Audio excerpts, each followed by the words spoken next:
प्राणनाथ प्यारे की।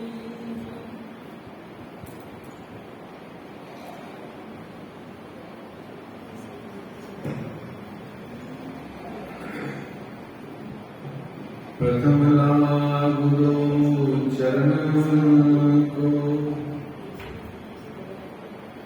धनी देना छुड़ायो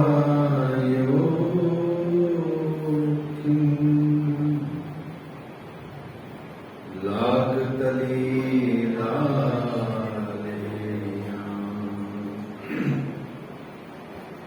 मेरे जीव के जीवन।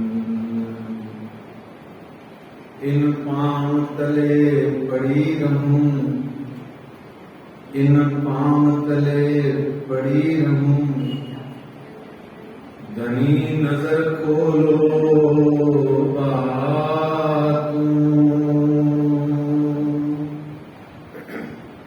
पलना बालों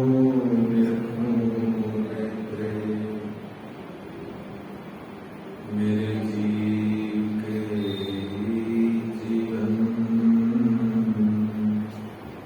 मेरे जीव के जीवन।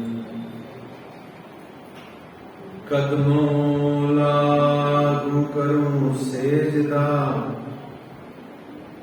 पकड़ के दो पाए,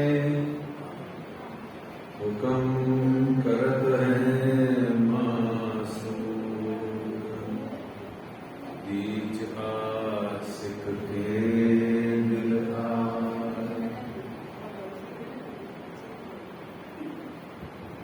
मासूक तुम्हारी अंगना, तुम अंगना के मासूक।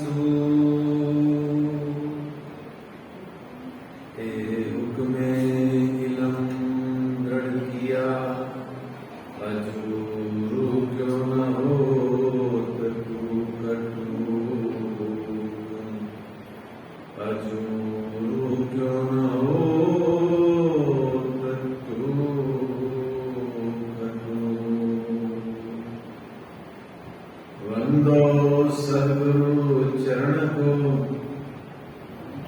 करूं सुप्रेम प्रणाम, अशुभ हरण मंगल करण श्रीदेव चंद्र जी नाम।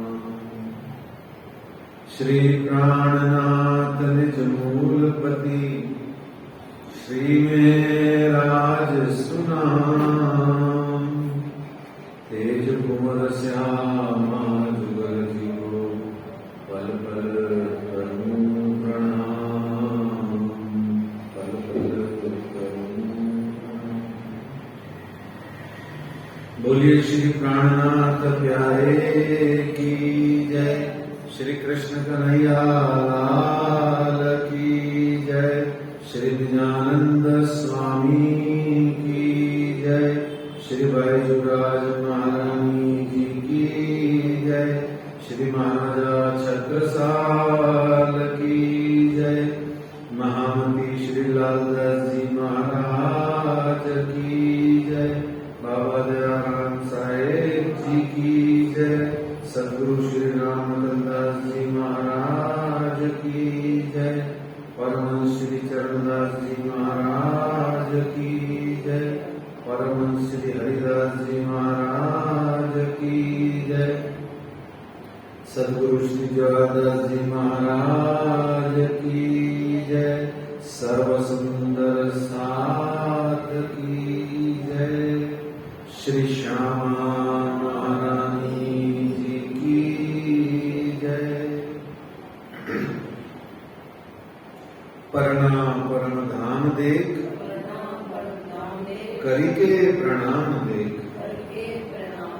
आशिक को आराम देख, सकल दुख भागे हैं। कहत है मस्तान, जाको लागी इश्क तान, रूहें देखिए दीदार।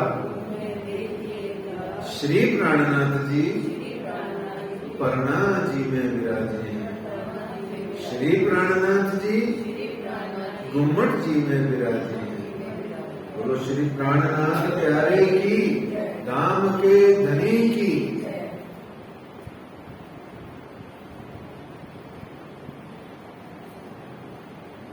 सभी उपस्थित और विज्ञान के माध्यम से देख रहे सुंदर साथ जी, आज 6 अगस्त सन 2022 शनिवार है। आज श्री श्यामा जी महारानी जी के इस परम पावन पवित्र दरबार के अंदर में श्री कृष्ण प्रणामी मंदिर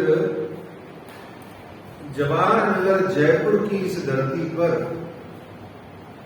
आज भी तक का हमें 20वां दिन हो गया है। आज हम 20वें दिवस की बीतक चर्चा में प्रवेश करेंगे।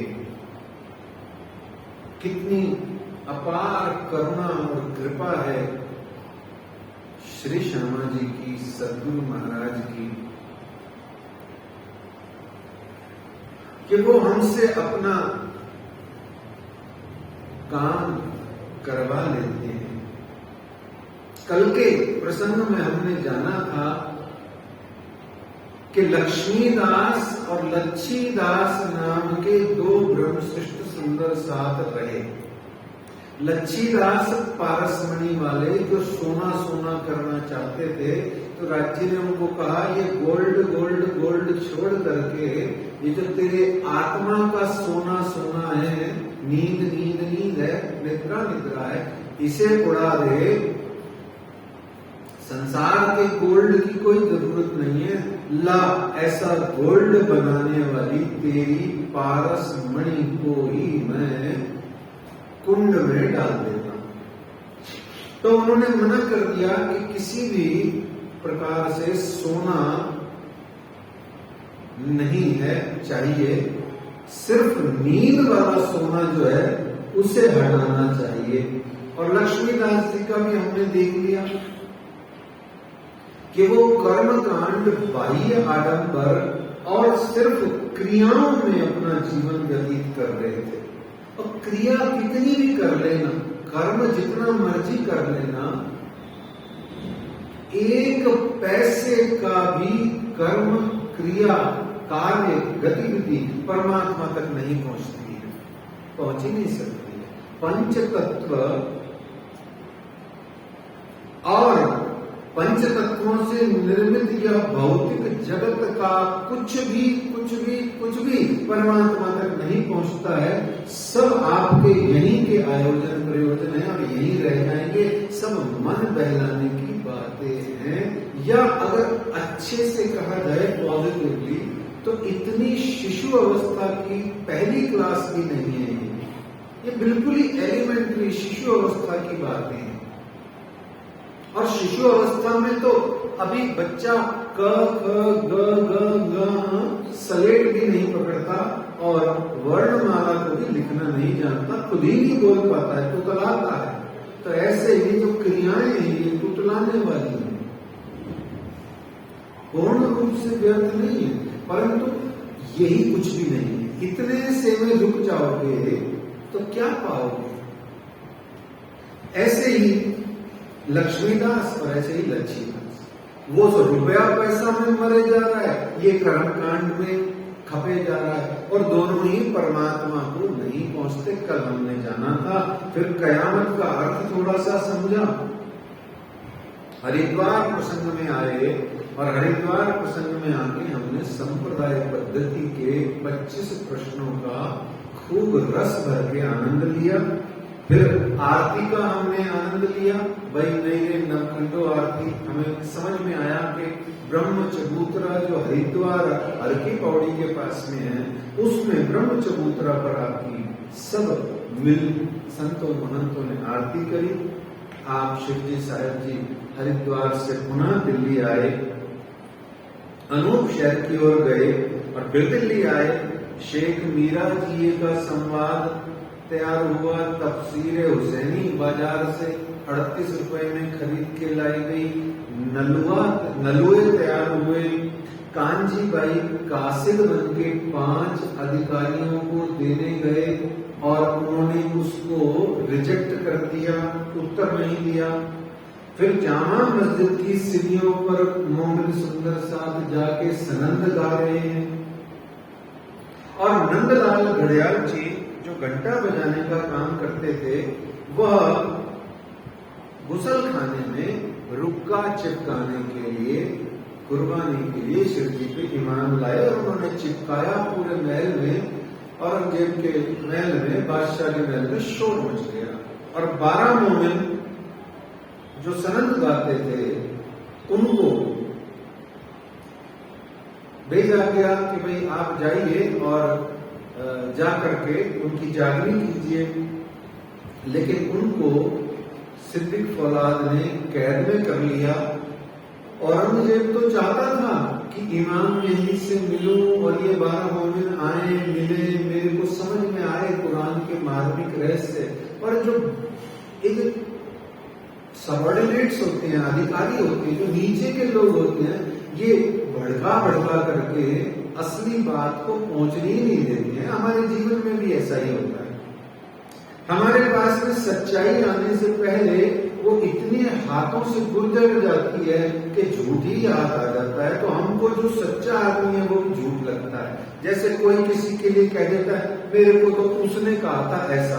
अब बेचारे किसी कोई बोलता नहीं है, किसी को कोई कुछ कहता नहीं है, पर उसका नाम ले करके आप कुछ भी करते रहो। तो ये ऐसे जो सबऑर्डिनेट होते हैं, तो उन्होंने जो है औरंगजेब को भ्रमित किया। तो इस प्रकार से कैदियों की तरह रखा, यातनाएं दी उसको। और जब श्री जी को पता चला तो जोश में आप आए और उन्होंने कहा कि यह औरंगजेब शरीयत शरअ तोड़ा का कट्टर व्यक्ति है। ये ज्ञान की भाषा नहीं समझेगा, प्रेम की भाषा नहीं समझेगा, मानवता की भाषा को ये नहीं ही समझेगा। अतः कोई और रास्ता अपनाया जाए। तो इस तरीके से आप श्री जी दिल्ली छोड़ दिए और 1736 विक्रमी संवत चल रहा है। मोमिनों को पहले तो यातनाएं दी, फिर औरंगजेब को पता लगा तो उसने इनको खर्ची पाती दे करके, सिरोपाव दे के 12 मोमिनों को भी विदा कर दिया औरंगजेब के आदेश पर। और इस प्रकार से जो मोमिन 12 थे कैद में, जब कांजी बाई कहने आए तब श्री जी साहब जी ने उन मोमिनों के नाम पे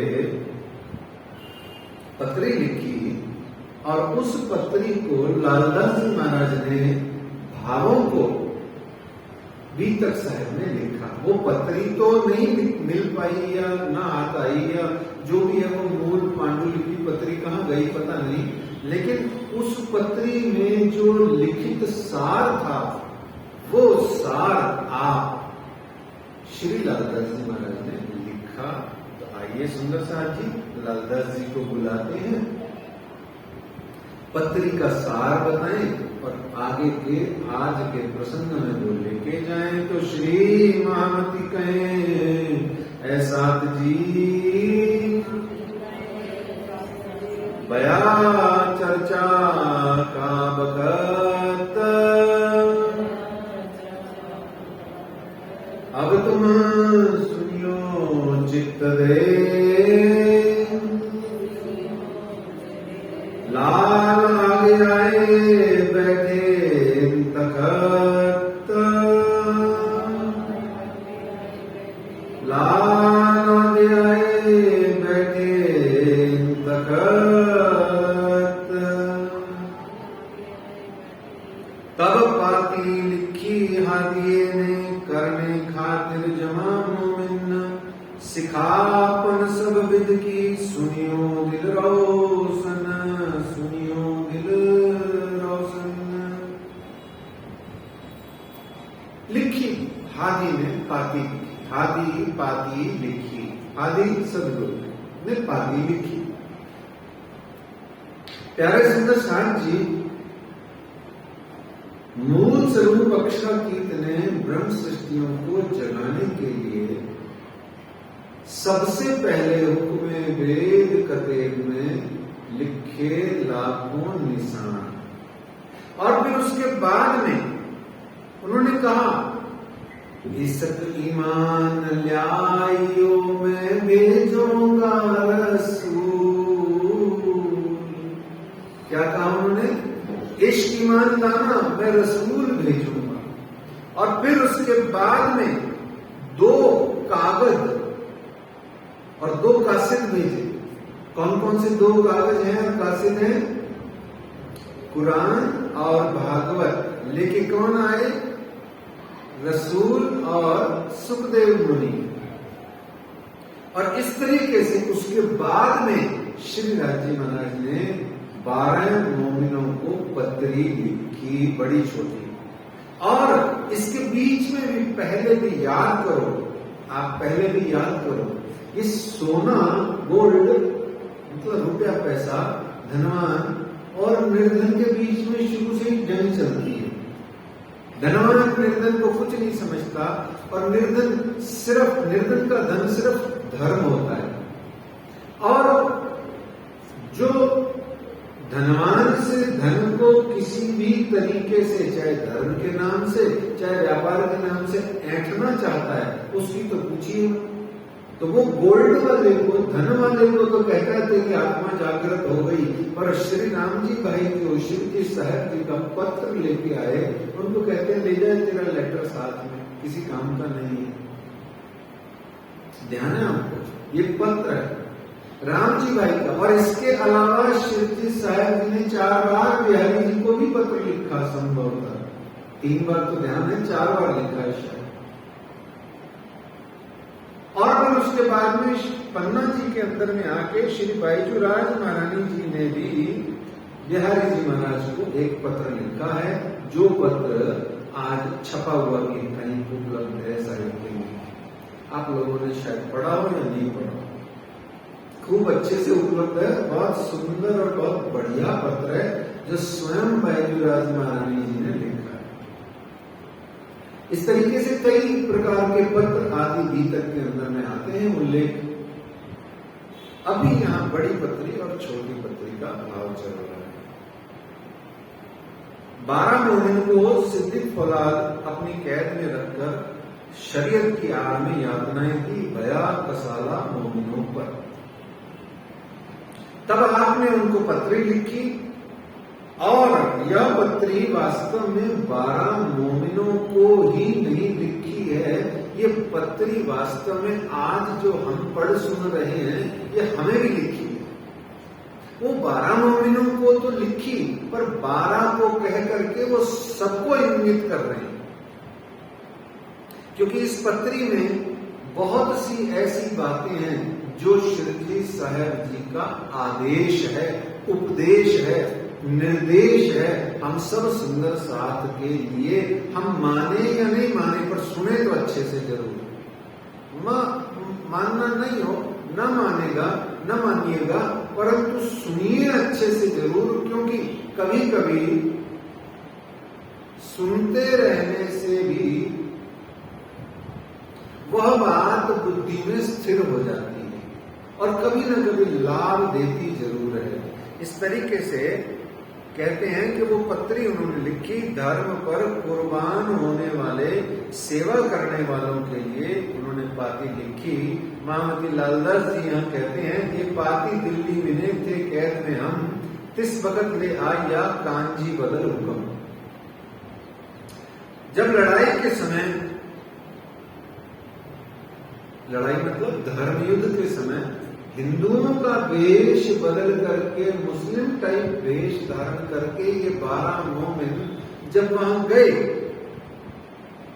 यातनाएं सही, और फिर वहां पर श्री जी ने अपने दस्तखत करके, हस्ताक्षर करके अपने, अब सोचिए वो हस्ताक्षर भी आज अगर वो कागज संभला हुआ होता तो मौज ही अलग होती कि मेरे अक्षरातीत श्री जी साहब जी के हस्ताक्षर है। और वाणी में भी एक जगह वो हस्ताक्षर की बात करते हैं, जिन दिल पर लिख्या बिना कलम। आप सोचिएगा कि राजी महाराज सो बात करे हक अरस की, जिन दिल पर लिख्या बिना कलम। वो हक अरस, हक और अरस, राज्य और परम धाम की अंगना वो बात कर सकती है, वो वाली अंगना राज्य और परम धाम की बात कर सकती है जिसके दिल पर धाम धनी जी ने, जिसके दिल पर धाम धनी जी ने बिना कलम के लिख दिया है। अब बताओ भला बिना कलम के कोई कैसे लिखता है? ये आप सोचिए। आप आशिक मासूम की बातें बहुत पढ़ते हैं, तो आप सोचिए कि दिल पर बिना कलम के राजी महाराज कैसे लिखेंगे। ऐसे भी बात आती है, तो तब महामती लालदास जी कहते हैं कि भीतर ग्रंथ की सारी वो भावनाएं जो है वो सुरक्षित हैं। कहते हैं, मेरे प्राण के प्रीतम साथ मेरे सिरदार, आत्म के आधार हो जीव के जीवन उस्तवार। मेरे प्रेम में भीने श्री साथ जी, मेरे सांचे सूरधीर। पांव पर दिखावत रुमों को, तुम बैठे हो हल्के तीर। मेरे प्रेम में भीने प्यारे सुंदर साथ जी, मेरे प्राण के प्रियतम साथ मेरे सिरदार। इसीलिए आज हम जब कभी भी कोई भी गुरुजन संतजन बोलते हैं, वो प्राणाधार बोलते हैं, हमारे प्यारे सुंदर साथ जी बोलते हैं, राज जी खुद बोल रहे हैं। तो ऐसे में वो कहते हैं कि फिर सुंदर साहब के वहां नाम भी लिखे हुए हैं, और 12 मोमिनों को विशेष कहते हैं कि वे सब श्रीराज के चरण तले रहियो आरोग तुम। आप सब जने श्रीराज जी के चरणों में आरोग्य यानी सुख पूर्वक और स्वस्थ रहें। सुख समाधान आनंद मंगल की ये बातें लिखी हम। आपके सुख समाधान और आनंद मंगल के भावना से मैंने यह पाती लिखी है। फिर आगे कहते हैं, इंद्रावती की वासना में लिखे प्रणाम कोटान कोट प्रणाम जी। कहते हैं, श्री इंद्रावती की मैं वासना, श्री इंद्रावती की वासना में लिखे प्रणाम कोटान कोट। अविधारियों तिनको लीजो धनी की ओट। इनको अविधारियों मानना, इनको अपने ऊपर लेना। आपोपा निसंग डारिया, आपने सबने अपना, आपोपा मतलब मैं खुद ही, अहम निसंग है ना, बिना किसी भी शंका के डारिया यानी छोड़ दिया।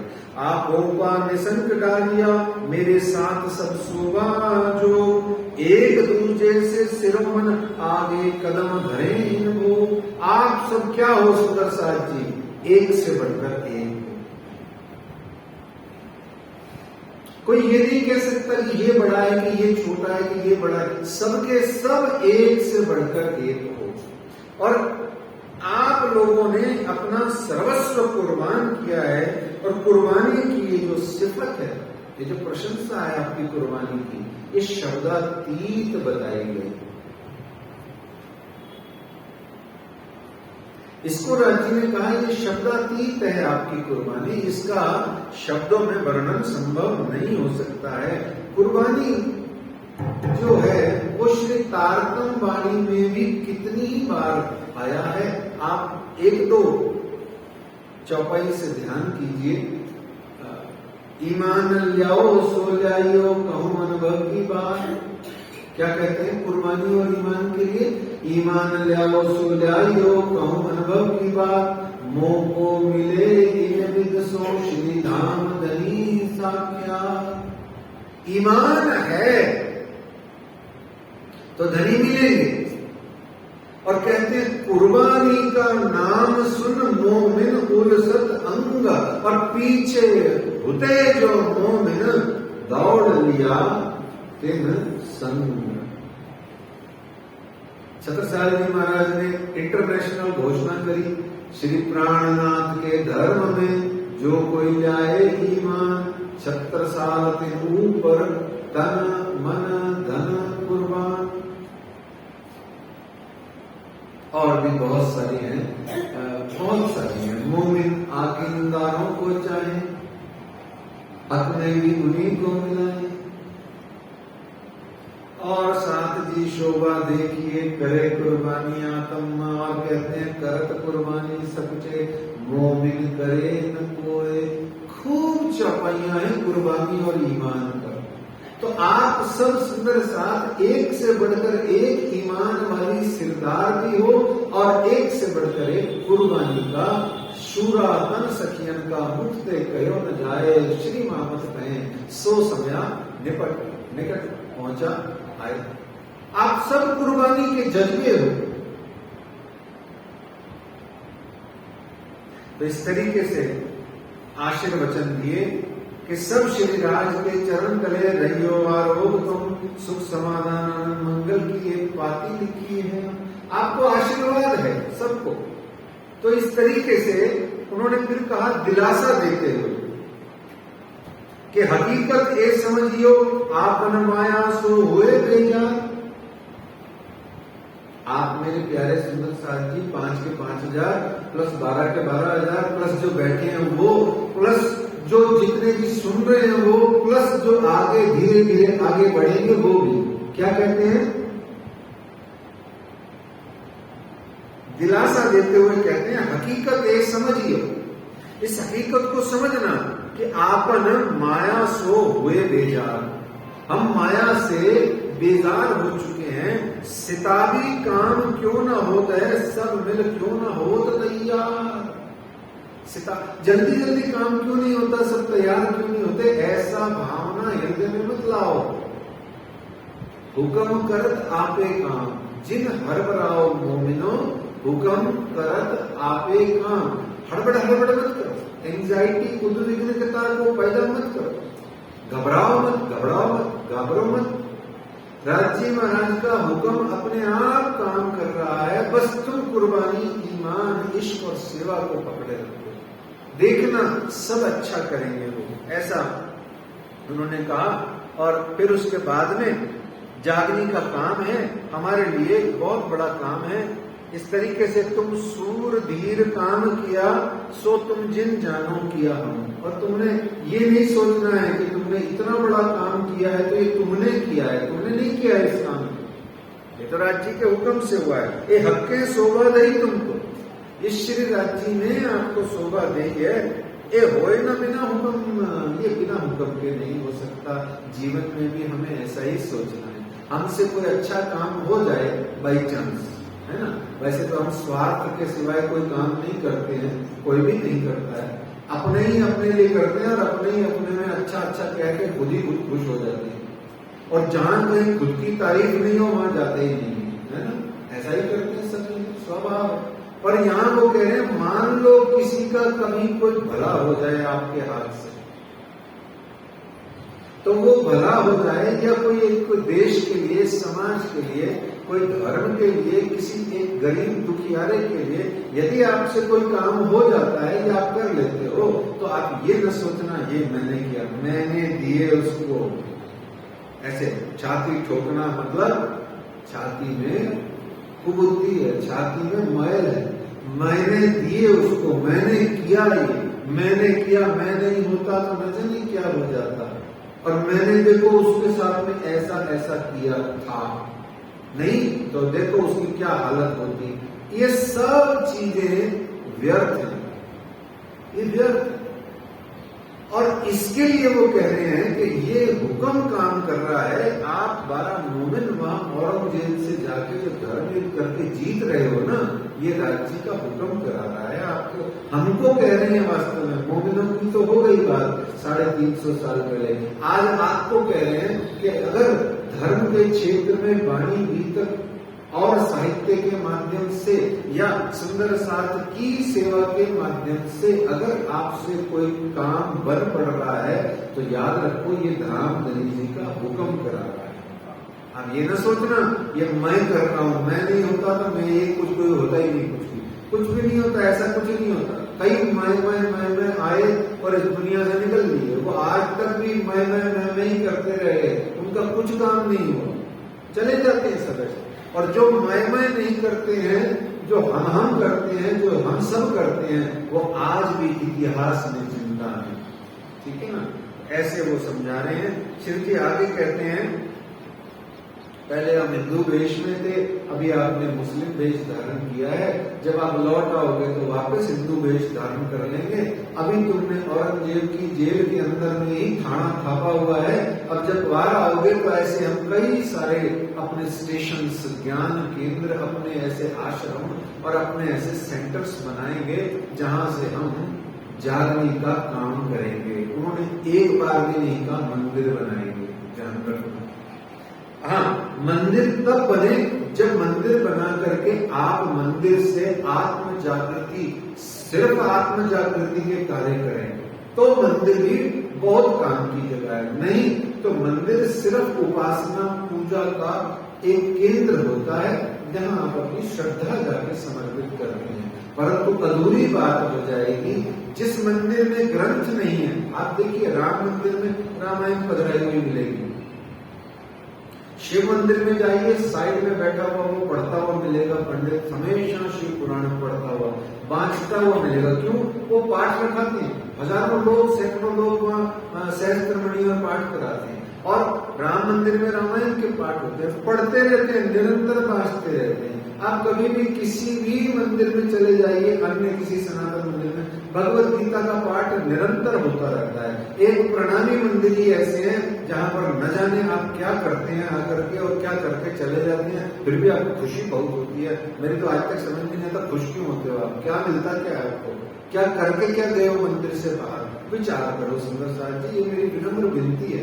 अपने जीवन के इस इतने सुंदर सुंदर अवसर को, और उसमें से भी घंटा 2 घंटा आधा घंटा जो हम मंदिर आ पाते हैं दास जी के नाम से, उसमें भी हम क्या कर रहे हैं, हमें मजा क्या आ रहा है, हमारे आनंद का पैटर्न क्या हो गया? हमारी खुराक ही खराब हो गई है। वास्तव में हमारी खुराक हल्की हो गई है। हमने जिस चीज को धर्म समझ लिया वो धर्म नहीं है, वो तो धर्म के सहायक उपाय हैं, सहायक बातें होनी तो वो भी चाहिए, उनके बिना भी काम नहीं चलने वाला।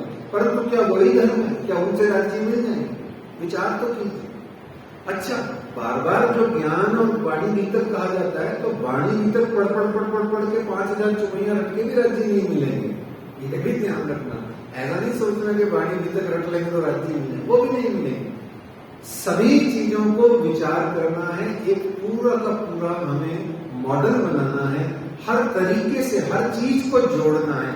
जैसे मंदिर में आए भजन गाना है, बहन जी ने भजन गाया, कितना अच्छा सुंदर वातावरण बना, रसमय हो गया सब, अच्छा हो गया।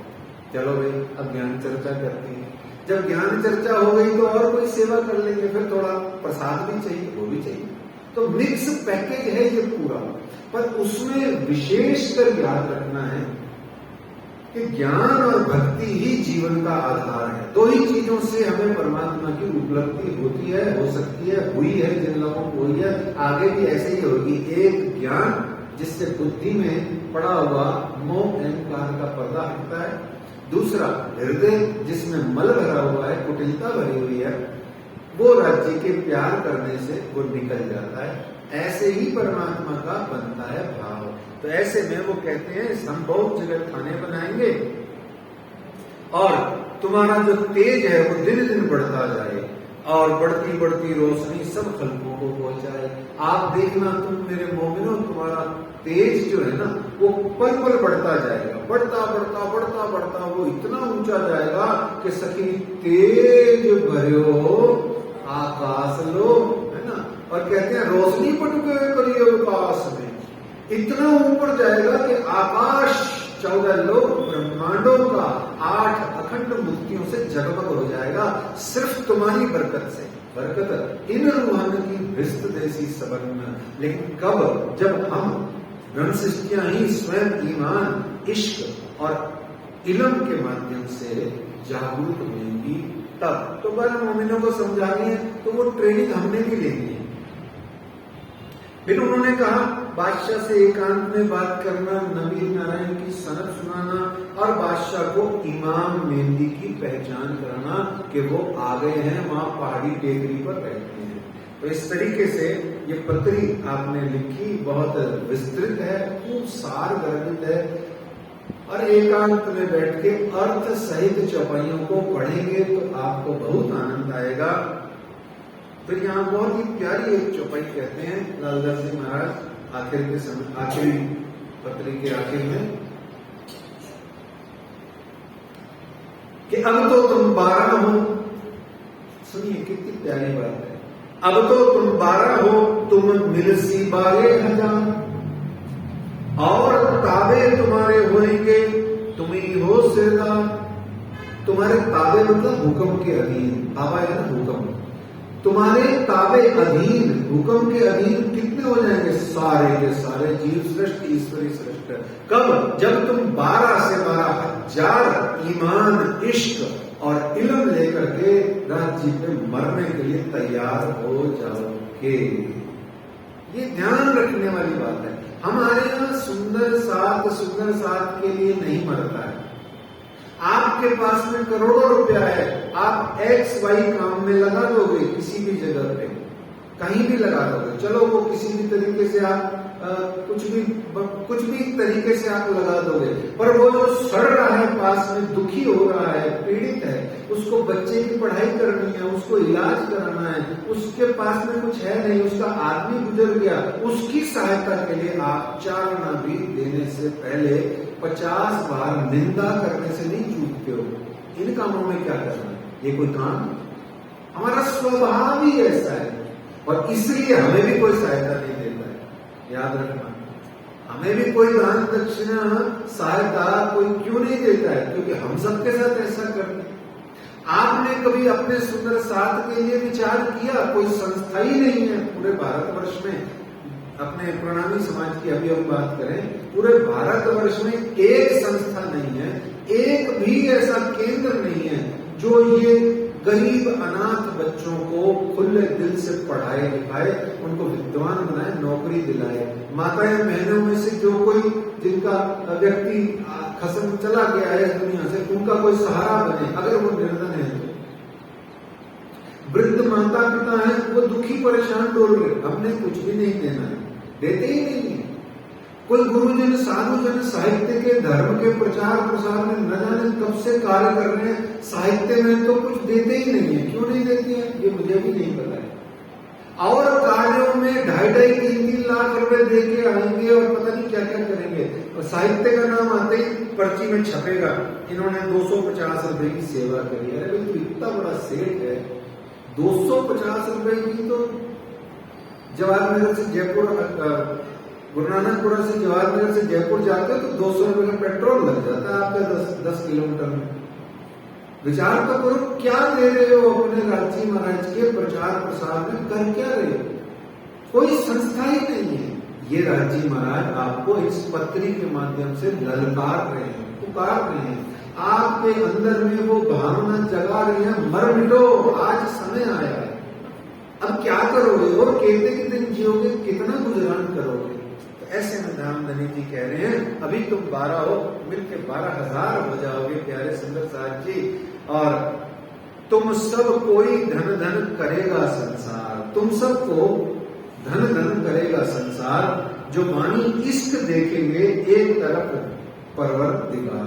जब आप अपने अंदर में इश्क, इल्म, ईमान और कुर्बानी लेकर के देखोगे तो आपको पता लगेगा कि आपको सारा संसार एक दिन क्या कहेगा?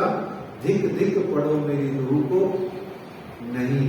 अब कहेगा धन धन सखी मेरे सोईले दे। तो धिक धिक से धन धन की तक की यात्रा के बीच में आपको क्या चाहिए? गाड़ी कौन सी है? श्री तारतम बानी और श्री गीतक साहब और गुरु जी, ज्ञान प्रदाता गुरु। ये 3 लोग आपके काम के हैं। कौन कौन से? धिक धिक हो, अभी जन्मना जायते शूद्र, जैसे ही जन्म हुआ शूद्र है, लेकिन हम शूद्र से ब्राह्मण कैसे बनेंगे? बीच में धिक धिक किसको कहा और धन धन कहा, तो धिक धिक से धन धन के बीच में श्री तारतम वाणी हमारी इंजन है, श्री बीतक साहब हमारी इंजन है, और ड्राइवर है हमारे गुरुजी जो ज्ञान प्रदान करते हैं। आप किसी से आकर्षित हो, किसी के व्यक्तित्व से, बहुत अच्छी बात है, खूब सेवा करो उनकी, खूब उनको मत्था टेको और खूब उनका सम्मान करो। आपके गुरु नहीं है वो, बड़े कड़वे शब्दों में सीधा सुन लो, आपका गुरु सिर्फ वही हो सकता है जो आपको ज्ञान प्रदान करे, नंबर 1। साथ ही जो आपको ज्ञान प्रदान करने के साथ साथ पहुंचावे पकड़ हाथ, आपका गुरु वही है। बाकी सब के सब जितने भी हैं सम्माननीय हैं, गुरु तुल्य हैं, सबको मत्था टेको, सबका सम्मान करो, सबके चरणों लागो और सबको वैसे के वैसे ही आदर सम्मान दो जैसे अपने गुरु को देंगे। ठीक है ना? इसको बड़े विशेष कर याद रखना है। आपकी जागनी का संकट यही है। तो इस तरीके से वो कहते हैं कि सब कोई धन धन करेगा संसार। श्री मोहम्मद कहे हैं मोमिनो ये पाती की हकीकत, अब मुकदमा कहो फरदा रोज क़यामत। अब मुकदमा हो गया ऐसा, फरदा रोज क़यामत। मुकदमा क्या है और फरदा रोज क़यामत क्या है? ये तो उन्होंने कहा अल्लाह जी ने ये तो पाती की हकीकत है, तो हमने उस पाती की हकीकत को बहुत ही सार में समझा। हमने शॉर्ट में भी नहीं समझा, शॉर्ट में भी शॉर्ट में समझा है, क्योंकि इतना ही मजल है, इतना ही समय। तो चौपाई में कहते हैं अब मुकदमा कहो फरदा रोज क़यामत। मुकदमा किसके बीच में चल रहा है? मुकदमा तो दो जनों के बीच में चलता है ना। केस जो चलता है वो दो जनों के बीच में चलता है, दो जनों के बीच में चलता है ना, ये वर्सेस ये, है ना? तो ये वर्सेस ये के बीच में मुकदमा चल रहा है। तो यहां कौन है वर्सेस वर्सेस में? तो कहा दज्जाल वर्सेस मोमिन। मुकदमा किन दो के बीच में चल रहा है? आपके अंदर में भी जीवन में वही चल रहा है। अब वो आप ज्यादा नोटिस नहीं करते तो क्या हुआ, पर चल तो वही रहा है। आपके भी मन में एकांत में जब बैठते हो तो कभी ना कभी आपको आपकी आत्मा कहती है हाय कहाँ फंसे पड़े कचर कचर में हैं, कोई राज्य का प्यार नहीं, कोई भक्ति नहीं, हमसे तो पानी पड़ी जाती नहीं और पढ़ने तो समझ में नहीं आती, और कोई गुरु आता ही नहीं, हमारा कल्याण करता ही नहीं। मन में जब भी आता है ना तो ऐसे भाव आने लग जाता है। आत्मा आपकी खुद रोती है, रोती है, सबकी रोती है। अरे रावण की भी रोती थी, आप तो करोड़ों गुना बेहतर है उससे। कंस की भी रोती थी, वो रोती थी तभी तो वो कृष्ण कृष्ण पुकारता था, ग्वाला ग्वाला करता था। और जब रावण की रोती थी तो वो कहता था वो राम राम राम करता था। हम तो प्यार से करते हैं हे राजी, हे कृष्ण, हे प्राणनाथ, हे श्यामा जी, हे सदगुरु महाराज। तो ये मुकदमा चल रहा है किस किस के बीच में? दज्जाल वर्सेस मोमिन। आपके दिल के भीतर में, यहाँ बाहर नहीं चल रहा है, नहीं बरांडे में या कहीं सड़क पे नहीं चल रहा है। ये मत सोच लेना कि पड़ोसन से लड़ लिए तो मैं मोमिन हूं वो दज्जाल है, ये मत सोच लेना। है घर में कोई झगड़ा हो गया इधर उधर किसी भी दो सदस्यों में, ये मत सोच लेना आपका तो हमेशा बनिया है, ये तो घटिया चल रही हो तो दज्जाल है मैं मोमिन हूं। ये झगड़ा नहीं है ना, ये तो सब लोकल बात है। असली झगड़ा दिल के भीतर में है, जहां एक और कभी कभी दिल कहता है हाय राजी मिल जाओ ना, ये धनी कुछ तो प्यार दे दो, कुछ तो झलक दे दो, ये छुड़वाओ झंझट यहाँ से। क्या 60 साल हो गए भुगतते भुगतते, ऐसे भी कभी मन करता है। 50 साल हो गए, ऐसे भी कभी मन करता है। ये दज्जाल वर्सेस मोमिन है। लेकिन वो कहते हैं फैसला कब होगा? पर पर्दा रोज क़यामत तक। फैसला कब होगा? पर्दा रोज क़यामत तक। कयामत के दिन एक दिन कयामत आएगी और उस दिन ये फैसला होगा। और कयामत किसे कहा गया सुंदर साहब जी? जब सारा जगत पानी में बह जाएगा। नहीं, ये जगत भगत क्या पानी में बहेगा? 80-85 साल बाद तो अपन निकल लेंगे, उसके बाद क्या होगा क्या नहीं होगा हमें क्या पता। सोच के देखो। अच्छा मैंने तो बोल दिया गलती से 80-85-90 है ना, वो भी नहीं पता है अगली सांस आएगी कि नहीं आएगी, है ना। तो कहने का मतलब कयामत क्या है? कयामत ये है कि एक धड़धड़ आखिरी सांस 2-4-5 सांसें बची रहे, जब उससे पहले धाम धनी जी का दीदार हो जाए। बोलो श्री प्राणनाथ प्यारे की, मेरी श्यामा रानी जी के चरणार बिंद जिनके लिए तरसते हैं, वो आए और आ करके उनके मैं लिपट जाऊं, उनको मैं पकड़ लूं, मत्था रख दूं, उनको आलिंगन कर लूं, उनको चुंबन कर लूं, बस पकड़ के मर जाऊं, वहीं दम निकल जाएगा, है ना। ऐसा कयामत कहते हैं। इसका मतलब है कयामत ये हो जाएगा जिस दिन कयामत का दिन, आत्म जागृति जिस दिन हो जाएगी उस दिन तुम जीत जाओगे। तो जा हार जाएगा, मोमिनों का केस फाइट में जीत जाएगा। और वकील कौन है भैया? असराफील वकील। कौन है वकील? असराफील फरिश्ता वकील है। असराफील कौन है? अभी छिड़ गई बात तो बोल दी है, आगे चले प्रकरण में। असराफील सोचना कौन है। अब दिल्ली छोड़ उदयपुर आए, राजस्थान के पड़ाव। कामड़ पहाड़ी से होए आए बीच आमेर, दिन एक दोए रह के पीछे आए सामने। बोलो प्राणनाथ प्यारे की जय, बाईराज श्यामा महारानी जी की जय। दो जयकारे क्यों लगाए? अभी तो लगाए थे थोड़ी देर पहले, अभी फिर क्यों लगाए? क्योंकि आमेर और सांगानेर के बीच में क्या आता है सुंदर साथ जी? जयपुर। मेरे प्राणनाथ के चरण जयपुर में पड़े, ठीक है ना, इसलिए जयकारे लगाए थे दोनों। और न सिर्फ पड़े बल्कि उन चरणों की, पावन चरणों की स्मृति में आदर्श नगर के अंदर में श्री प्राणनाथ जी चरण मंदिर है और जवाहर नगर में श्री बायजूराज महारानी जी चरण मंदिर है। और यहाँ पर दोनों चरणों पर जो जो सुंदर साथ शीश नवाता है उसको धनी कहते हैं। मनना मनोरथ पूर्ण की नाम हमारा अनेक बार। सबने इसको अपनाया है और पाया है और सबको पता है, बहुत ज्यादा वर्णन की जरूरत नहीं है। तो यहाँ मुकुंददास जी जो उदयपुर रहते थे वो आमेर आए, रास्ते में उनको शेख बदल भाई भी मिल गए और दोनों ने मिलकर सांगानेर जाने का प्रोग्राम बनाया। रास्ते में जनजाति मवासियों के लोगों द्वारा लूटे जाने के भय से वो रास्ता चेंज करके उदयपुर की ओर भागने लगे। फिर समय जब अनुकूल हो गया तो लौट करके वो दोनों आए। तो यहाँ से आए पुर में, पुर है ना जयपुर में, यहाँ से आए पुर में। एक दुकान पर श्री जी साहब जी बैठे थे कि एक खाट ऊपर। वहां दूर से उन्होंने पहचान लिया किसी ढाबे पर, किसी रेस्टोरेंट पर श्री जी साहब जी विराजमान हैं, खाट पर बैठे हैं। दूर से दोनों ने शेख बदल ने और मुकुंददास ने देख लिया कि वहां पर बैठे हैं और छबील दास, मलूक दास आदि कई सुंदर साध राज्य की सेवा में बैठे हुए हैं। और जयपुर की धरती को आप श्री राज जी, बाईजूराज जी और समस्त ब्रह्म में सुंदर साथ जितने भी थे उनमें उन्होंने धन्य किया। लेकिन एक समस्या हो गई जयपुर की धरती पर। आज जयपुर की धरती में हम 56 भोग तक लगाते हैं और 56 भोग हम 5 मंदिरों में लगा डालते हैं। 5 मंदिर है कि 4 मंदिर है, 56 भोग हम उसमें लगा। अच्छा, पाठ के भीतर में परिक्रमा का भोग आता है, उसमें भी हम इतना बड़ा थाल ले आते, किंग कॉन्ग साइज का। पर याद रखो सुंदर साथ जी, आपके श्री जी साहिब जी जब जयपुर आए तो 3 दिन तक भूखे रहे।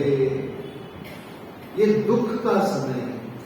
मतलब आपको राज्य महाराज के नाम से किसी भी मंदिर में, किसी भी धाम में और विशेषकर परना परम धाम में अपने किसी भी वर्ष में एक आध बार थोड़ी सी इस गलती की क्षमा मांगने के लिए भोजन प्रसाद में, भोजनालय में थोड़ी बहुत सेवा जरूर करनी चाहिए। जैसे कि मुकुंददास जी और शेख बदल भाई जी ने करी, 400 और 300 रुपए समर्पित करके। हम सब जयपुर के सुंदर साथ को थोड़ा बहुत, इतना कोई बहुत ऐसे नहीं है, जब गए हैं तो आपने जो भोजन प्रसाद किया है पन्ना परम धाम में, मान लीजिए 4 दिन रह के जितना भी आप भोजन प्रसाद किए उतना रसोई में रसीद कटाई है, जो भी अपनी भावना और श्रद्धा से, उसमें 100 रुपए ज्यादा कटाओ। ये प्रायश्चित करने के लिए कि मेरे धनी जयपुर आए और मैं कुछ न मैं कर न सकी पहचान, सो रोम याद कहकर देऊं 100 रुपए दान, है ना। तो ऐसे कहने का भाव है, मन में आया है, आपकी सेवा में रखा है। ये हमारा बीतक को समझने का तरीका है। तो शेख बदल जी ने, मुकुंददास जी ने और शेख बदल जी ने पैसे दिए और जब दिए तो मुकुंददास आए, मिले, बसनी रुपए 104, बसनी है ना पोटली में, बसनी रुपए 104 मोल मंगाए बाजार से, चला कार व्यवहार। फिर वहां सारा सामान सामग्री आदि मंगा के राज्य महाराज ने सबके साथ में, सुंदर साथ के साथ में बैठ के प्रेम से भोजन आरोगा। और इस तरीके से आज जयपुर की धरती पर मेरे प्रियतम प्राणनाथ 3 दिन बाद में कितना प्रेम प्यार से सारे सुंदर साथ के साथ में बैठ के भोजन प्रसाद पाए। बोलो श्री प्राणनाथ प्यारे की जय। तो ऐसे में शिव जी साहब जी फिर वहां बातें करने लगे और मुकुंददास जी ने थोड़ा सा उनको देखा कि भाई इनसे मैं पूछूं अब दिल्ली के और हरिद्वार के वृत्तांत के बारे में राज्य का क्या मूड है और कैसे आदेश मिलना है। तो कहते हैं शिव जी साहब की दिल की पूछन लगे बातें पूछन, देखें कैसी मसलहत करते हैं, हुआ कसाला ऊपर मोमिन। जो मोमिनों के ऊपर इतना कसाला हुआ है, अब पूछते हैं। तब शिव जी साहब जी को जोश आ गया।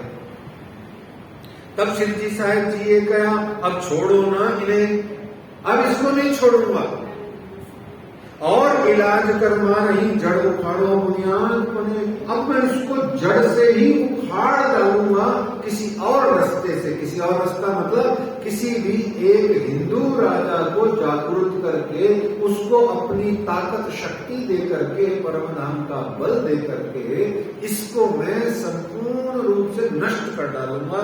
और इस तरीके से मुकुंददास जी ने ऐसे समय में शिव जी महाराज जी के चेहरे पर उनके मुखारबिंद पर दिव्य जोश प्रकट होता हुआ देखा। वो सहन न कर पाए उस जोश को।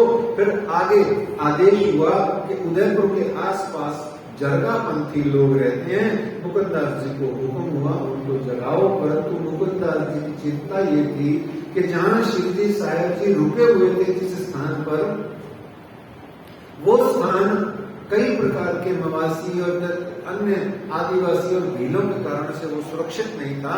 और जिस स्थान पर वो थे वहां से उनको शिफ्ट करना जल्दी से जल्दी जरूरी था। इसलिए मुकुंददास जी उदयपुर आए, लालू मसानी से वहां से बात करी। लालू मसानी जी ईमान लाए और उदयपुर में लालू मसानी जी ने श्री निजानंद संप्रदाय स्वीकार किया और सभी सुंदर साथ के लिए वहां ठहरने रहने खाने पीने की सुंदर व्यवस्था करी। यहाँ श्री बाईजूराज महारानी जी जो अब तक दिल्ली की जागरी धर्म युद्ध के कारण से आगरे में अपने महिला सुंदर साथ के साथ थी, उन सबको भी वहां बुला लिया गया। सब साथ बहुत दिनों बाद इकट्ठे हुए। कहते हैं लालू भाई धाये के आए, उतरे उनके घर में, आदर भाव उनका किया, हुई सेवा भली उनसे। सब दीदार को आवत चर्चा सुनने पर, जैसे ही सबको सारे संसार में उदयपुर में जैसे ही खबर पड़ी तो सारे जने चर्चा सुनने को एकत्र होते गए। और फिर वही बात, जो चर्चा सुनने आता वो राज्य महाराज के साथ में जुड़ जाता और उनको छोड़ने का मन नहीं करता। और यहाँ पर श्री जी ने 12 मोमिनों को भी उदयपुर बुलवा लिया और वो आकर के श्री जी महाराज जी से मिले और उन्होंने पुनः मुस्लिम वेश त्याग करके अपना मूल हिंदू वेश पहन करके धारण करके श्री जी साहब जी की सेवा में चरणों में आए। यहाँ श्री लालदास जी महाराज कहते हैं कि इन समय उदयपुर में बड़ा भया चर्चा का पूर। इन समय उदयपुर में बड़ा भया चर्चा का पूर, दर्शन राज को हो वही बड़ा रोशन हुआ जहू। राजी महाराज का दर्शन जो करता उसका जहूर प्रताप रोशनाई, उनका दिव्य प्रताप दिव्यता उनकी चारों तरफ झलकती। और एक सुंदर साथ जो दर्शन को आता, कोई भी हो, जीव ईश्वरीय ब्रह्म, वो सब के सब धाम धनी जी के मुखारबिंद के उनके नूर जमाल की नूरमयी रोशनी को देख करके ही अभिभूतित हो जाते, आकर्षित हो जाते और ठगे से रह जाते। ये कौन आ गए, हमारा जन्म सफल हो गया। हमने किस जगह इतिहास के किस काल में हमने जन्म ले लिया कि जो ऐसे प्रतापी दिव्य और महात्मा और जो कोई जिसके मन में जो आता भगवान ईश्वर बोल के कहता, हमने कहाँ इनके दर्शन पाए। हमारा तो जीवन ही सफल हो गया बिना किसी खर्चे के, बिना किसी कर्म के, बिना किसी पुण्य किए हुए हमको ऐसे स्वरूप का दर्शन हो गया। एक झलक भी सुंदर साथी बहुत होती है, आपको मालूम होना चाहिए, एक झलक भी बहुत होती है।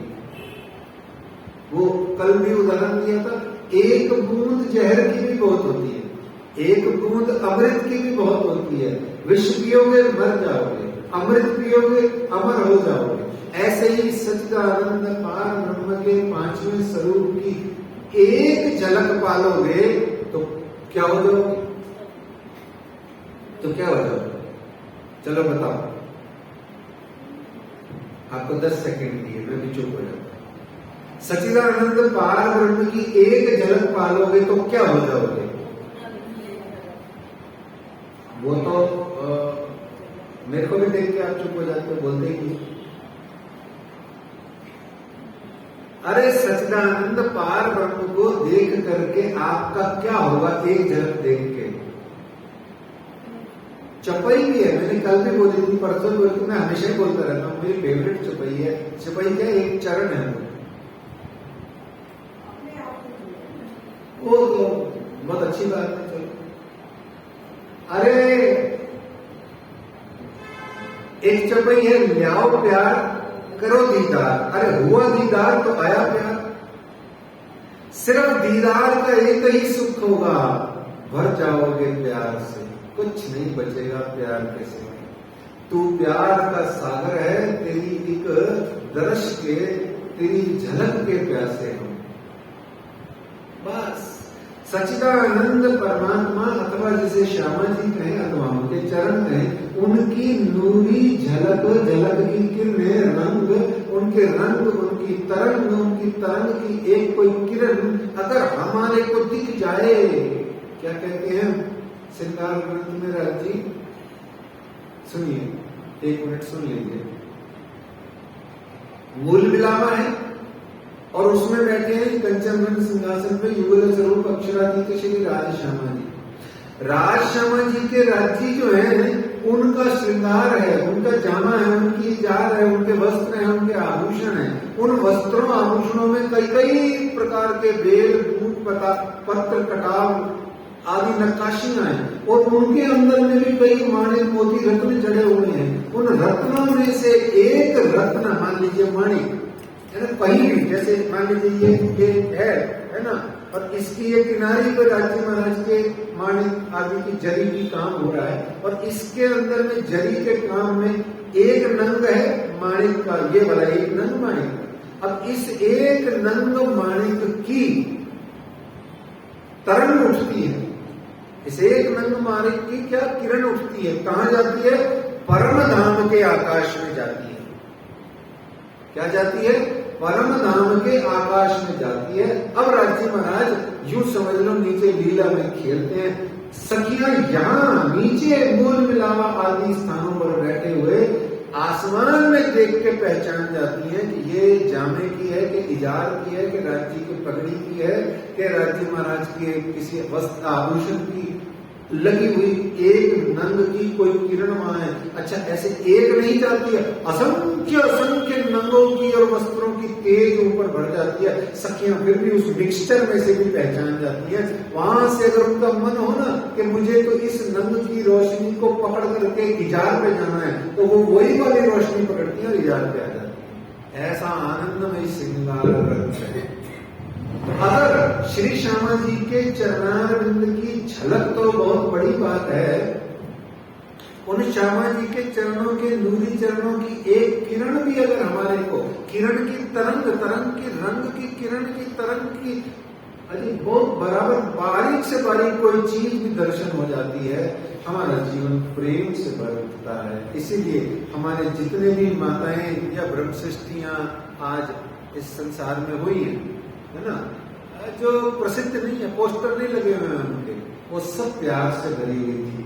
हमेशा, जैसे मेरे को तो हमेशा याद आती है, मुझे सतगुरु जवाहरदास जी महाराज जी लगती थी, हमारे मुक्तसर की स्वर्णा माता, कोई जाओ गले लगाती और सिवाय प्यार के कोई बात ही नहीं करती, उनको कुछ भी समझ में नहीं आता था। ऐसे जितने भी हजारों सुंदर साथ और भी हैं जो सिर्फ प्यार करते हैं, ऐसे में वो प्यार आ जाता है सुंदर साथ जी श्यामा जी के चरण आने पर। तो इस तरीके से इन समय उदयपुर में बड़ा भया चर्चा का पूर्व, दर्शन राज का हो वहीं बड़ा रोशन हुआ जरूर। और आप लोग उदयपुर में आ जाते हैं। राणे ने ये बात सुनी अपनी मजलिस में, नित्य लोग आए कहें स्तुति और निंदा ये सुने। जब राणा ने, उदयपुर के राणा ने ये सुना कि इतने सारे लोग इनकी चर्चा कथा सुनने आ रहे हैं, तो वहां पे उसके जो अधिकारी हैं या जो उसके साधु संत आदमी हैं, वो कोई तो निंदा करता और कोई उनकी श्री जी साहिब जी की प्रशंसा करता। ऐसा ही होता है साधुओं के साथ। साधु की निंदा पहले होती है, साधु की निंदा पहले होती है। क्यों होती है? क्योंकि परमात्मा चाहते ही नहीं कि साधु को अपनी प्रसिद्धि, ख्याति, महिमा से तनिक सा भी लगाव हो जाए, इसलिए निंदा रूपी चमेटे मारते रहते हैं। अच्छा, आज तूने बहुत अच्छा काम किया, खूब अच्छी 4 घंटे कथा चर्चा करी। अच्छा, 200 जनों ने माथा टेका, शाम को साधु भूल रहा है, एक दिन में कोई 3 जने आएंगे, न जाने क्या बोलेंगे, उसकी सारी प्यार मोहब्बत पट्टी में मिल जाएगी। वो जान के मारते हैं, क्योंकि जिससे प्यार करते हैं, है ना, सबको नहीं। तो साधु का पहला लक्षण है वो ख्याति, गुडविल, महिमा और प्रेस्टीज, प्रतिष्ठा, यश, कीर्ति, इन सबसे दूर रहे। अच्छा, वो क्या दूर रहे? धर्म के अंदर में 3 शत्रु हैं। आप अध्यात्म की साधना करते हैं, इतनी सी करें चाहे इतनी करें चाहे इतनी करें चाहे सारा दिन लगे रहें, आपके 3 ही शत्रु हैं। चाहे आप 2 मिनट नाम जाप करें और चाहे आप पूरा 24 घंटे नाम जाप, पाठ, पूजा, पारायण करते हैं, आपके 3 शत्रु हैं और तीनों नाम का से ही शुरू होते हैं। सुंदर साथ जी तीनों शब्द क वर्ण से ही प्रारंभ होते हैं। देखिए, क से कामिनी। कामिनी किसे कहते हैं? स्त्री को। तो स्त्री सबसे बड़ी बाधा है पुरुष के लिए, और स्त्री अगर साध्वी है तो पुरुष सबसे बड़ा बाधा है। बाधा बोले तो स्त्री को पुरुष की कामना और पुरुष को स्त्री की कामना बाधा है। मतलब वैसे स्त्री पुरुष बाधा नहीं है एक दूसरे की, पर स्त्री को पुरुष की कामना, पुरुष को स्त्री की जो कामना सहज होती है वो बाधा है। ले देखे कामिनी बाधा है ना। दूसरा कंचन। क्या? कंचन। मोटा लिफाफा आओ तो मोटा आशीर्वाद, छोटा लिफाफा आओ तो सुंदर साथ को देखना ही नहीं। ये सारी दुनिया में होता है। सुंदर साथ में नहीं, पूरे हिंदू धर्म में, मुस्लिम धर्म में और क्रिश्चियन धर्म में भी ऐसे ही होता है। सब जगह ऐसा होता है। धन की बहुत महिमा है, ऐसे नहीं है। तो पहली बाधा क्या हुई? कामिनी। दूसरी बाधा क्या हुई? कंचन। अच्छा, कंचन का लगाव, कंचन का लोभ आपको परमात्मा की प्रेम भरी, प्यार भरी, निर्मल भक्ति की ओर जाने नहीं देता। क्योंकि लोभी दबड़ी जो होता है, उसको बुद्धि में पैसा ही पैसा चलता है। वो कहता मैं पैसे से प्यार खरीद लूंगा, वो कहता मैं पैसे से ज्ञानी खरीद लूंगा, मैं पैसे से डॉक्टर खरीद लूंगा। वो पता नहीं क्या क्या पैसे से खरीद करके करना चाहता है। ये दुनिया सबको पता है। और पहला हो गया कामिनी, दूसरा हो गया कंचन, और तीसरी आ गई जो बात चल रही है जिसका नाम है कीर्ति। अब ये तीनों बाधाएं हैं साधक की। कामिनी की बाधा है, कंचन की बाधा है और कीर्ति की बाधा है। तीनों नाम किसी माता बहन के ही होते हैं, है ना। ये खैर आनंद की बात है, लेकिन समझने की बात है कि 3 चीजें हमारे लिए बाधा है। तो इस तरीके से राणे ने बात सुनी अपनी मजलिस में। नित्य लोग कहें स्तुति निंदा ये सुने। कोई स्तुति करता है, कोई निंदा करता है शिव जी की। अब शिव जी की जो निंदा करता है वो तो एक्चुअल में तो साक्षात दज्जाल है। वो साधु संतों की निंदा करता है तो वो तो राज्य का हुक्म बजाता है, पर शिव जी की जो निंदा करता है वो साक्षात दज्जाल ही होता है। उदयपुर में राणा ने बात सुनी तो कोई कहे बड़े साध हैं, इनके अनंत लोचन, लोचन कहते हैं आंख को, है ना, राजीव लोचन। श्री राम को क्या कहते हैं? राजीव लोचन। राजीव लोचन। राजीव किसे कहते हैं? लोटस, सरोज को।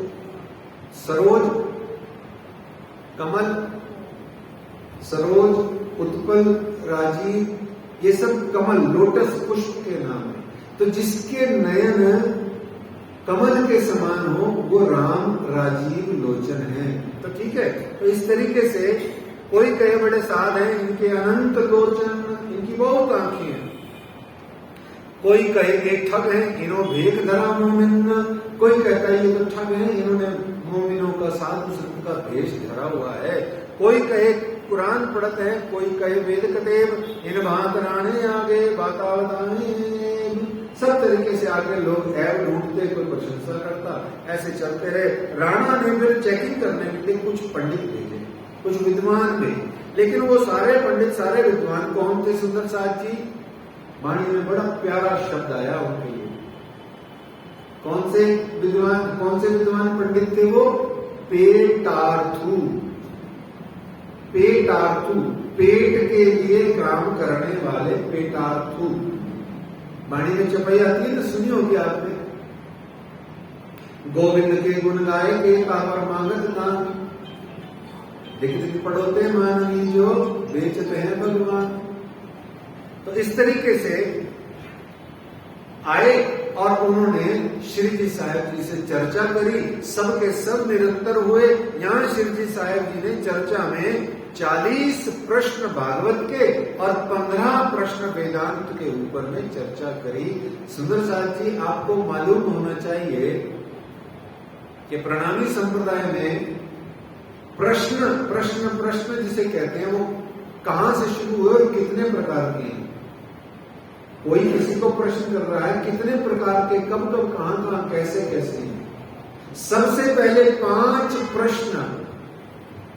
जब वहे बरस ग्यारहवां तब मन उपजो विचार, कहां है मेरो। 5 सवाल आए, जिस 5 सवालों को कृष्ण में फिर दोबारा उन्होंने कहा, तू आई नार तू कौन कसम की, दृढ़ कहो वचन, तू जागत है कि नींद में, ये चपाई आई ना। तो ये 5 अनादि प्रश्न सबसे पहले वाणी या मीटक में आते हैं। सुंदर साथ जी, उसके बाद में 40 प्रश्न भागवत के कहां आते हैं? सूरत शहर की पवित्र धरती पर श्री गोविंद जी व्यास चाहते थे कि मेरे को इन गूढ़ गंभीर भागवत के भ्रमित करने वाले प्रश्नों का उत्तर श्री जी साहब जी दे करके मेरा कल्याण करें, और किया उन्होंने। फिर 15 प्रश्न वेदांत के, और उसके बाद में 22 प्रश्न पुराण के, और फिर उसके बाद में रास की बहुत सारी बुझ आंकड़ियां हैं, अक्षर ब्रह्म की बुझ आंकड़ियां हैं, और फिर त्रिधा लीला है। 3 प्रश्न वो भी। ये प्रणामी संप्रदाय यानी श्री निजानंद संप्रदाय की फिलोसफी दर्शन में इतने सारे प्रश्न आते हैं जिनको हम सिर्फ टाइटल बोल के आगे चले जाते हैं, तो हम भी आगे चले जाते हैं।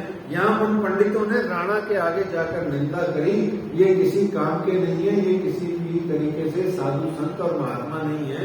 और यूं करते एक दिन राणा सुनता रहा, कभी स्तुति कभी निंदा।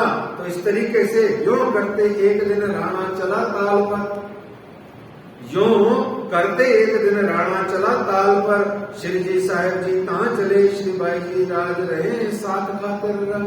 तो वहां ताल पर, ताल यानी तालाब, उदयपुर में एक झीलों की नगरी है। उदयपुर क्या है सुंदर साहब जी? झीलों की नगरी है ना। यहाँ 7 झीलें हैं। 7 झीलें हैं जो 7 सिस्टर्स, 7 बहनें कहलाती हैं। 7 झीलें, और सातों की सातों राजाओं द्वारा निर्मित है। प्रसाद का मनी स्टोर होता है। उसमें फतेह सागर, पिछोला झील सबसे महत्वपूर्ण आती है। और इसमें जो लालदास जी महाराज ने कहा, झील नहीं कहा, सरोवर नहीं कहा, उन्होंने कहा ताल और तालाब। तो ताल या तालाब सिर्फ उस 7 झीलों में से कुमारी नाम के तालाब को कहा गया है। तो यहाँ शोध से यह थोड़ा अच्छा लगता है कि वो कुमारी तालाब ही होगा जहाँ की बात ये चल रही है, जहाँ राणा आके मिला है, क्योंकि बाकी सब झीलें हैं। पिछोला झील, फतेह सागर झील, इस तरीके से सारी झीलें हैं बाकी सब, है ना। तो यहाँ बड़ा अच्छा ये वर्णन है। तो श्री जी साहब जी यहाँ पर बैठे हैं, सब सुंदर साथ बैठे हैं, और यहाँ वो बात हो गई। कौन सी बात हो गई? जो हमको बिल्कुल पसंद नहीं, जो बोलते जाते हैं गुरु जी या विद्वान, हमको नींद आनी शुरू हो जाती है। वही वाली बात शिव जी कर रहे हैं। अब मेरी चर्चा से यहाँ बैठ करके आपको नींद आ रही है, आप तो बिल्कुल निर्दोष हो गए। क्यों? तो राज्य महाराज खुद करते हैं सुंदर साथ, खुद ही उदास हो रहे हैं, नींद आ रही है, इधर देख रहे हैं, उधर देख रहे हैं, गलना कर रहे हैं, मोबाइल छेड़ रहे हैं, आदि इत्यादि कर रहे हैं। आप तो निर्दोष ही हो गए कि बोले भाई ठीक है, जब वहां गड़बड़ हो रही है तो अपने क्या जाता है। देखो अब वही समय आ गया। ये अच्छा, ये मौज है सुंदर साहब जी। कोई भले नाराज हो जाए दुनिया में, कोई गुरु या संत, लेकिन जो चर्चा कथा में झटचेर आके सो जाए, पंजाबी में झटचेर बोलते हैं, ऐसे एक दो प्यार भरा झोंका ले ले, वो बड़ा भाग्यशाली सुंदर साथ है। पूछो क्यों? बड़ी मीठी, अच्छी, रस भरी, नशीली नींद आती है वो 2-4 झोंका में। मैंने खुद अनुभव किया है सुंदर साथ। पहले मैं जब थोड़ा जवान था तो मुझे नहीं आती थी, पर मेरी एक आदत है, पन्ना जी में 4 बेर मजलिस जरूर सुनता हूँ, है ना। 2 बेर कुंवर जी में, 2 बेर मंगला जी में जरूर सुनता हूँ, चाहे मेरे को समझ में आओ चाहे नहीं आओ। मैं पीछे पीछे बैठ के बातें करता रहूंगा और बैठा रहूंगा, पूरी मजलिस को अटेंड करूंगा।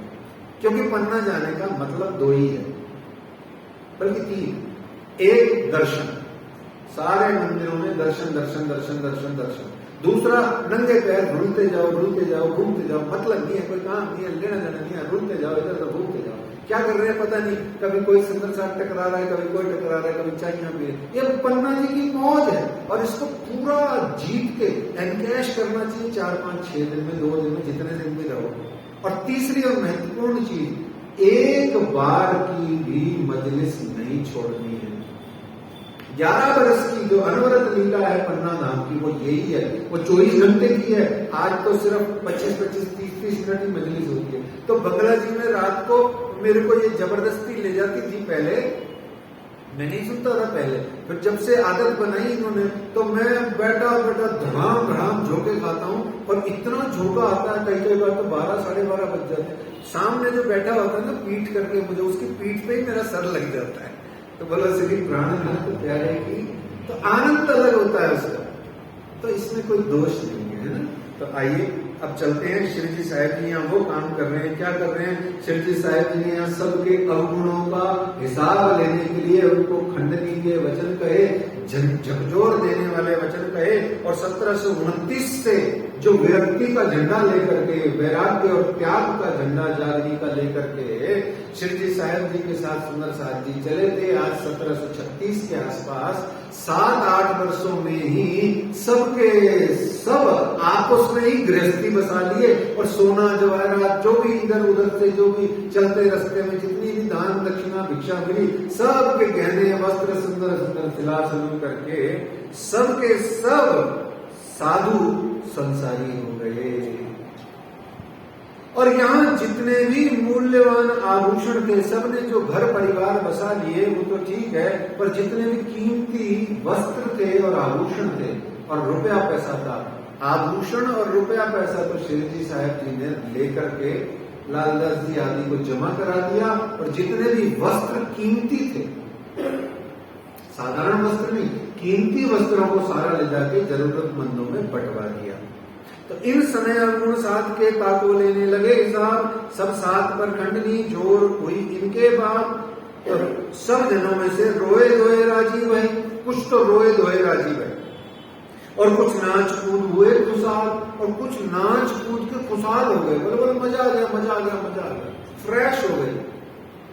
और काढ़े अपने अवगुण ले जबराइल संगहाल, सब में जबराइल का जोश ऐसा आया तो कुछ तो नाराज हो गए, कुछ आनंद में डूब गए। यहाँ कुछ एक ऐसे भी थे जो ना नाराज हुए न आनंद में आए, दहाड़े मार मार के रोने लगे। क्या सुंदर साहब थे, दहाड़े मार मार के रोने लगे। और बार बार श्री जी साहब भाई युवराज महारानी जी के चरणों लग के क्या कहते हैं कि धिक धिक पड़ो मेरी पांचों इंद्री। उनके चरणों में गिर के कहते हैं धिक धिक पड़ो मेरी पांचों इंद्री, धिक धिक पड़ो मेरी देह, धिक धिक पड़ो मेरी पांचों इंद्री और धिक धिक पड़ो मेरी देह। श्री श्याम सुंदर वर छोड़ के संसार सो कियो सुने। धिक्कार है हमारे जीवन का, हम ये कहां फंस गए। साक्षात धाम धनी साथ चल रहे हैं, फिर भी के माया छे अति बलवंती के राज्य साथ चल रहे हैं, नेतृत्व कर रहे हैं, फिर भी हम पर माया का आवरण चल रहा है। देखो कितना गजब का है ये। देखो ये जोर माया को, इसके रंग में न बहो इन ठाम। तो ऐसे सुंदर साथियां आनंद मंगल कह जो ले दे करके सब फिर आनंद में आए। यहाँ नाम धनी अक्षरादीप को एक बड़ा ही प्यारा किरंतन अवतरित हुआ। काली कामरी रे मुंह को प्यारी लागे तू, सब श्रृंगार को शोभा दे वै, मेरा दिल बांध है तुझसो। फिर कहते हैं मोल नहीं इन कामरी को, या को ले न सके कोई, मोमिन कहे सो ले वही जो रूह बरस की होए। फिर कहते हैं बड़ी प्यारी बात, रूह अल्लाह पहरी अंदर पर हुई नहीं जाए। रूह अल्लाह पहरी अंदर, क्या काली कामरी पहरी, रूह अल्लाह पहरी अंदर पर हुई नहीं जाहिर। अरे दुनिया हृदय आंधली सो देखे नजर बाहे। हृदय की आंधी दुनिया है, बार बार दृष्टि रखती है। फॉर्च्यूनर से उतरा बहुत बड़ा व्यक्ति है ना, और किसी एक्टिवा में आया ठीक है ना, पैदल आया इज्जत ही नहीं है, ऑटो पे आया इज्जत ही नहीं है। क्यों? हमारी दृष्टि बाहर चलती है। व्यक्ति में, उसके हृदय में, उसकी बुद्धि में, उसकी क्वालिफिकेशंस क्या है, उसका ज्ञान का स्तर क्या है, उसकी शिक्षा क्या है, यह सब नहीं देखते। हम तो ये देखते हैं कि कौन कैसे कहाँ रहता है, कैसे आया। सब क्षेत्र में यही चलता है। तो इस तरीके से रूह अल्लाह पहली अंदर पर हुई नहीं जाहिर, दुनिया हृदय आंधली सो देखे नजर बाहर। इस तरीके से राजी महाराज ने वो काली कामरी के लिए कहा। अब यहाँ काली कामरी का अर्थ समझेंगे सुंदर साहब जी, और फिर संभवतः अपने प्रसंग का विश्राम भी हो जाएगा आज। काली कामरी क्या है सुंदर साहब जी, बताओ, आप बताओ। कारी है ना काली, कामरी है ना कंबल, ये तो हिंदी में हो गया। मतलब ये मतलब कारी कामरी का शाब्दिक अर्थ होता है। अब कंबल का क्या करें? आजकल तो आप लोग कंबल ओढ़ते ही नहीं हो, कोई भी, किसी के घर ही नहीं होगा। दान में भी आजकल कंबल करते हैं, वो दान लेने वाले नहीं रहते, कहते नहीं यार को अच्छी सी जयपुरी गजाई दे दो। कारी कामरी का मतलब क्या है? आप वृंदावन जाओगे ना कभी, आपके पास में कंबल नहीं हो, अब लाइन में लग जाओ किसी भी आश्रम के बाद, कंबल दान में मिल जाएगा आपको झट से, कहीं पर भी। बस थोड़े से फकीर दिखने चाहिए। आप अपनी तरह मत दिखना, मेरी तरह थोड़ा फकीर दिखना। बस 1 मिनट में कोई देगा, बाबा ये लो कंबल, बाबा ये लो डोना, पूड़ी छोले का दे देगा मेरे को। मतलब भूखा तो वहां कोई रहता ही नहीं, ठंड में कोई मरता ही नहीं। ये वृंदावन की खासियत है। यही मैं कहता हूँ प्रणामी समाज में सबको बार बार, हमारे यहाँ कोई भूखा रहे, कोई गरीब रहे, तो काहे सुंदर साथ में प्यार है, किस बात की एकता है। कौन सी हमें माओ माए विचारच करता, बात करता है, आत्म गमनी है कर दीजिए, झूठी सी चीजें दे, चबैया ही है क्या ये सिर्फ? सोच के देखो। तो ऐसे काली कामरी क्या है? काला कंबल है सुंदर साथ जी। और कंबल पता है कौन ओढ़ते हैं? कंबल साधु संत भिखारी ही ओढ़ते हैं, सच्ची में वही ओढ़ते हैं। आज भी बचपन से वही ओढ़ते आ रहे हैं, आज भी नहीं, बचपन से ही वही ओढ़ते आ रहे हैं। क्यों? क्योंकि वो कंबल बेसिकली गरीबी का, निरअहंकारिता का, त्याग का, वैराग्य का प्रतीक। साधु संत सूफी मौलवी ये सब कंबल ओढ़ते हैं। एक दिन का किस्सा सुनाता हूं, जो एक जैसे कुरान पाक है, जैसे हदीसे पाक है, ऐसे फजाइल अमाल भी एक किताब है मुसलमानों की, इस्लाम की। उसमें एक बड़ा छोटा सा वो है बात कंबल का ही संबंध में। 2-3 लाइन में आप सेवा में स्वीकार करें। एक बाबा थे, रात को काबे की तरफ मुंह करके कंबल ओढ़ के धाड़े मार मार के रो रहे थे, धाड़े मार मार के रो रहे, पूरी रात रोते रहे, पूरी रात रोते रहे। और लोगों ने उनको घेर लिया कि भाई मत रो, इतने कौन से गुनाह कर दिए तूने। वो बार बार बोले अल्लाह मेरे गुनाह माफ कर दे, अल्लाह मेरे गुनाह माफ कर दे, मुझे तौबा बख्श दे, मुझे बख्श दे, मुझे बख्श। सारी रात कंबल ओढ़ते रोते रहे।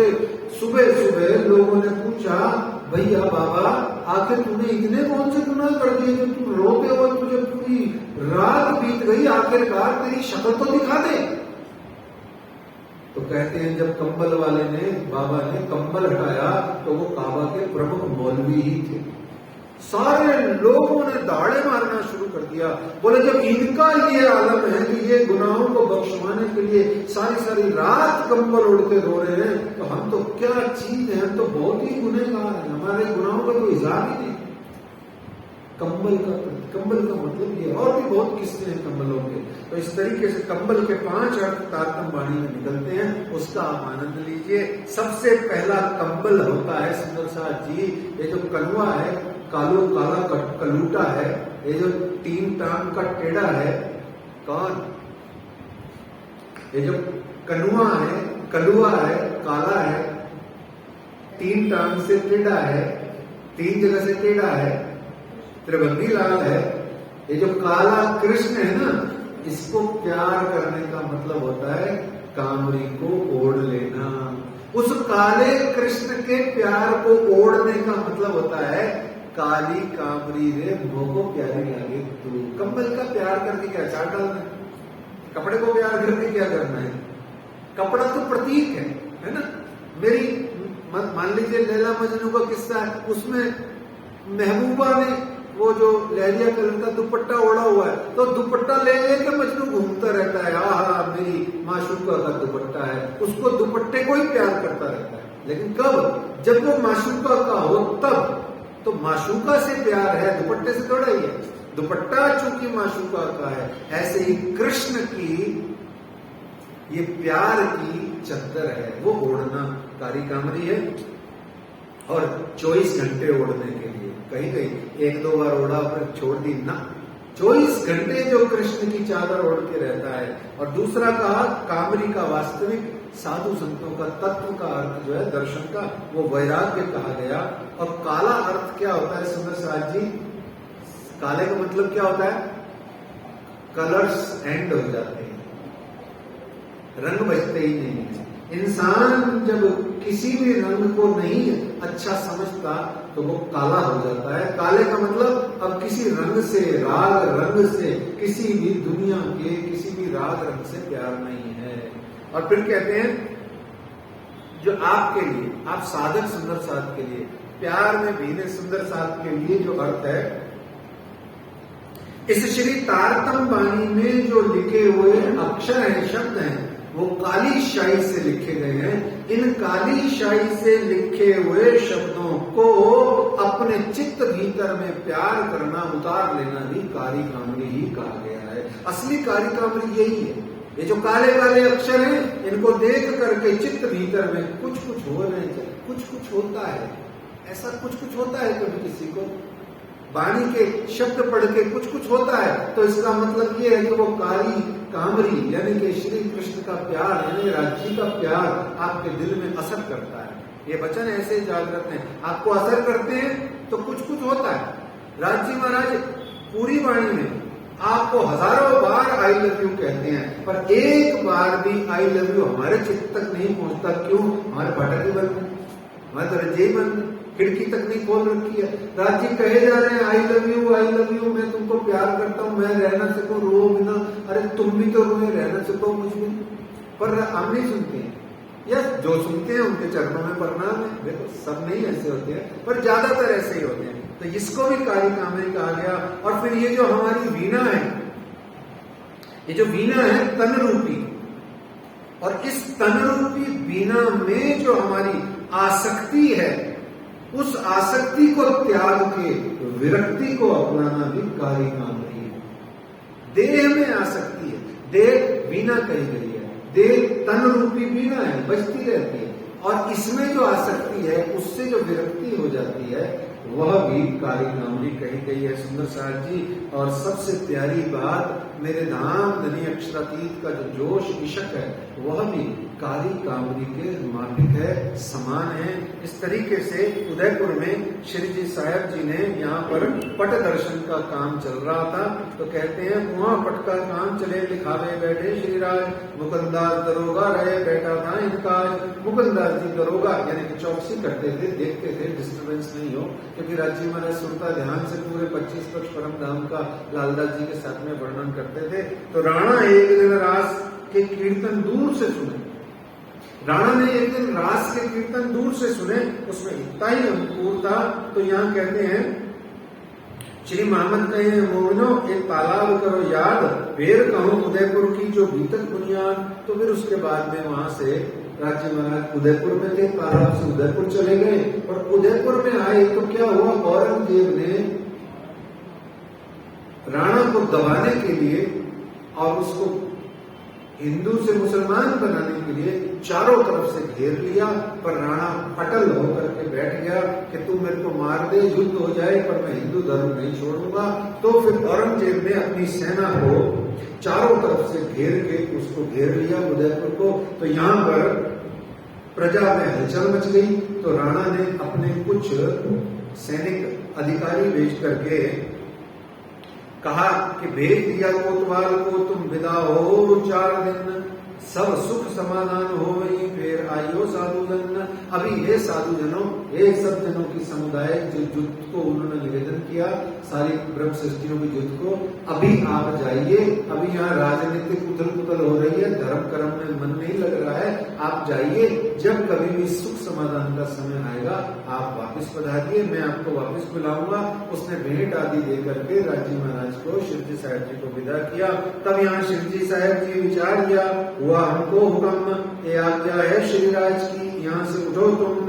तो यहाँ से आप महासिंह ने, राणा ने सिरोपाव दे करके राजी महाराज को विदा किया और मंदसौर की ओर आप निर्गुण फकीरी चीरक वेश बैरागी वेश धारण करके समस्त सुंदर सात जी के साथ में आप मंदसौर मध्य प्रदेश की ओर पधारते हैं। आइए सुंदर साथ जी, और जो टुकड़े का प्रसंग आता है वो अभी कल आएगा। आज की चौपाई प्रसंग की बांझ के आज की बीतक चर्चा को विश्राम देवें।